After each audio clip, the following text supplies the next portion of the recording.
This is Democracy Now!, democracynow.org. Millions around the world celebrated the International Workers' Day of May Day on Thursday, including hundreds of thousands here in the United States. Unions and immigrant rights groups led rallies in every state against the Trump administration's attack on labor protections, immigrants and asylum seekers, diversity initiatives and federal employees. In California, fast food workers marched alongside university workers. An estimated 250,000 people marched in Chicago under a coalition led in part by the Chicago Teachers Union. Police arrested 70 people for blocking the highway in Philadelphia after a rally at City Hall where independent Senator Bernie Sanders spoke against Trump's billionaire agenda. Sanders has been on a nationwide Fighting the Oligarchy tour with Democratic Congressmember Alexandria Ocasio-Cortez of New York, who addressed a May Day rally in Manhattan Thursday night. We should never underestimate the power of organizing right now in this moment. When they see us gather in the streets, you should know. When I go back to Washington, they talk about it and they are getting very afraid. They are getting nervous, New York. And I want to give you a perfect example of this right now. We've seen with our federal workers, them being laid off, cuts across the board. We've been seeing our VA workers and those who serve our veterans being cut off and laid off without dismissal.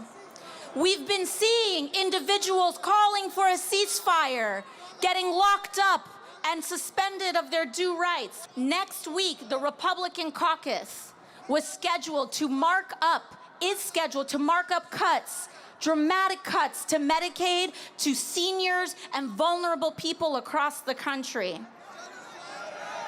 But we've been rallying, folks. In fact, right now, as I speak here, Senator Sanders is at a 5,000-person rally in Philadelphia.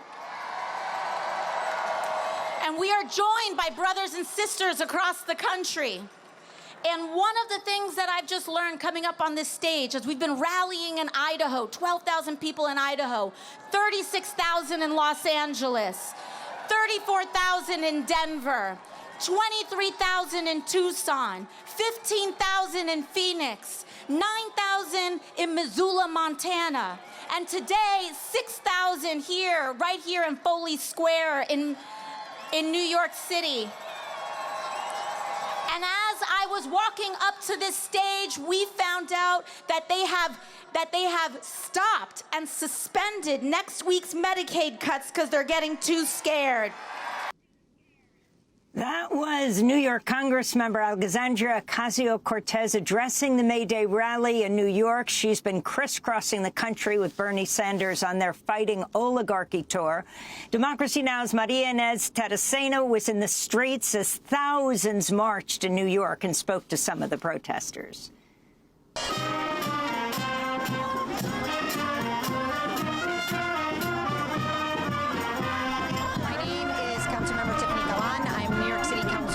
District 22 in Queens. What is the significance of this day? It's May Day. What does May Day mean to you and everyone who's gathered here in the era of Trump's second presidency? Yeah, I mean, May Day, it represents a very united struggle, one of intersectional solidarity.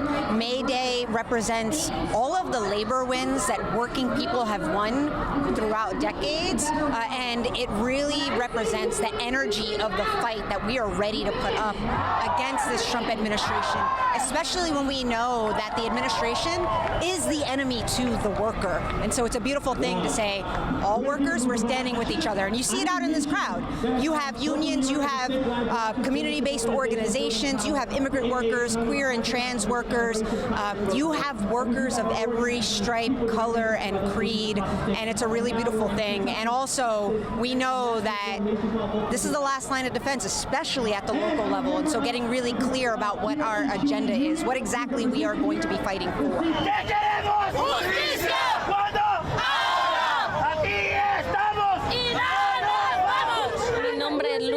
Verde, My name is Luz Campovete. I'm a member of Laborers Local 79. We are here to fight for our rights, to fight for our freedom, to fight for dignified work and for respect for our immigrant brothers and sisters, regardless of being undocumented or not. We want freedom to work to support our families, our children. My message is that without immigrants, the United States would suffer. Our work has enriched this country. We are hard workers. We are fighters. We are not criminals.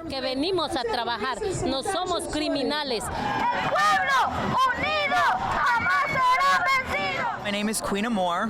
I am a trans woman of color, born of a black Cuban refugee who is my father, and born from an immigrant, I understand the importance of fighting for the liberation of migrants. I chose to dress like the Statue of Liberty in shackles because the Statue of Liberty used to be a beacon of hope for those seeking refuge and those seeking asylum and those seeking a sense of liberty.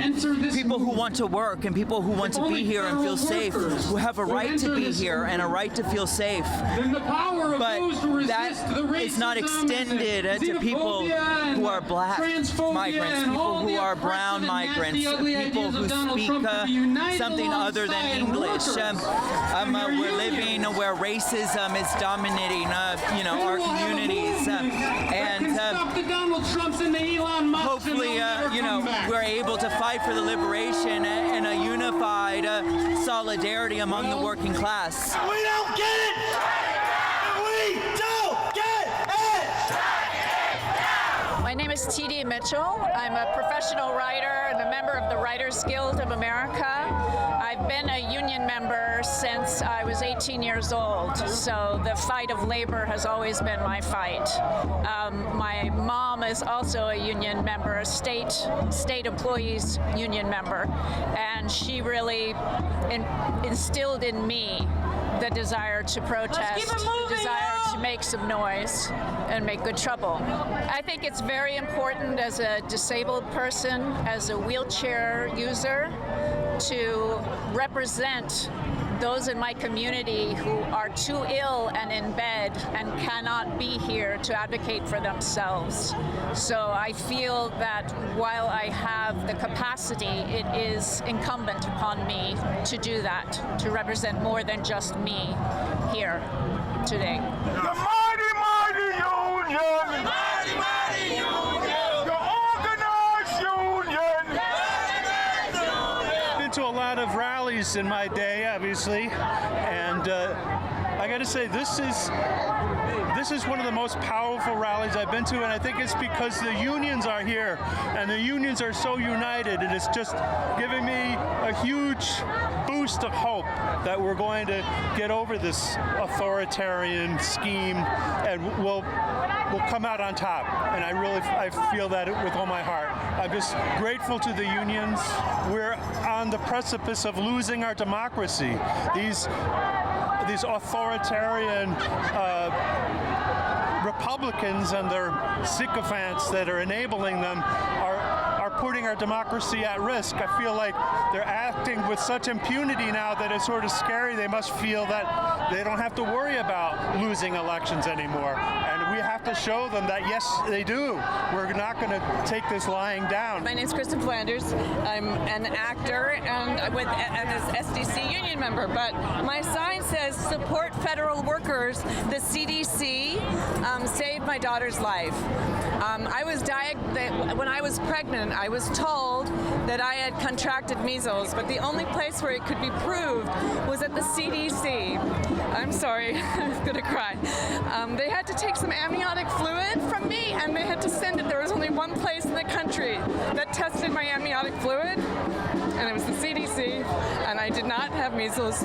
So I was getting advice that I should terminate the pregnancy, and I have a great daughter because of the CDC.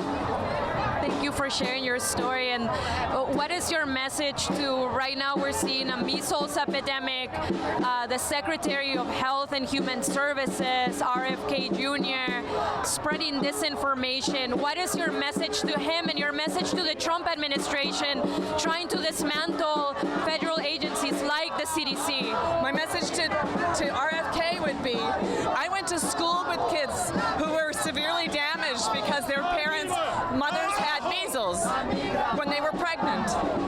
And the most important thing is vaccination for public health. We have eradicated it, and it's irresponsible. And science is a great and effective and a wonderful thing, and we have to trust it. My name is Pat, and looking at the news, reading the news, and seeing what is happening in the last 100 days, I don't think one can help but be moved and angry and inspired to do just a little bit, even if it's to be part of the march, to see if we can turn things around. It's scary. I am a naturalized citizen, and I don't think I'm any safer than anybody who's there. And when you get to feeling that way, you feel frustrated and you just want to do something. Let's keep it moving, y'all. I've been a naturalized citizen for over 20 years, but it's still scary, you know? And I tell my friends, they come for them today, they're coming for us in the morning. So I just want to do whatever I can, whenever I can. And where are you from, and what are you fighting for, and who are you fighting for? Originally, I'm from Grenada in the West Indies. I've been here since 1968. I went to school, I worked at one company for 31 years, and I'm fighting for my granddaughter, who's 3 years old, and one who's 16 years old, because I don't think things will be the same if we continue this way. The opportunities that I've had, I don't think they'll have it. And it hurts my heart to see people just getting picked up and you don't hear anything about it.